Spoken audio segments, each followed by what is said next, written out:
holdan biopsiya olish jarayoni. Holni olib tashlashdan oldin doim histologiyaga biopsiya olamiz. Holni bir qismini kesib olamiz.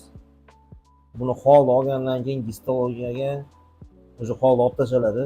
Sababi o'sha travma bo'lgan holni terida olib qolishdan mantiqi yo'q.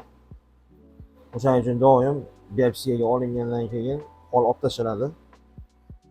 Seborrheic keratozga podozreniya bor bemorimizda. Endi biopsiyani ответ chiqqandan keyin aniq bo'ladi, lekin holni hozir olib tashlanadi.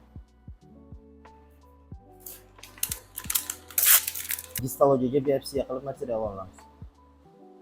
Не чувствуете? Нет. Все. Material.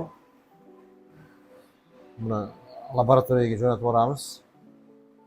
Javobini keyin unda olib ko'ramiz. Biopsiya bo'ldi. Hozir holni ham lazerda kuydirib olib tashlaymiz.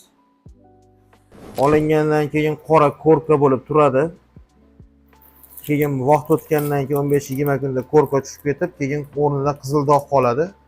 Qizil dog' 3 oy 4 oy davomida o'zi yo'qolib ketadi va iz qolmaydi. 10 minut, 15 minut davom etadi. Og'riqli jarayon emas. Yuzdagi seborrheic keratozlar 300 mingdan 600 minggacha bir donasini olinish.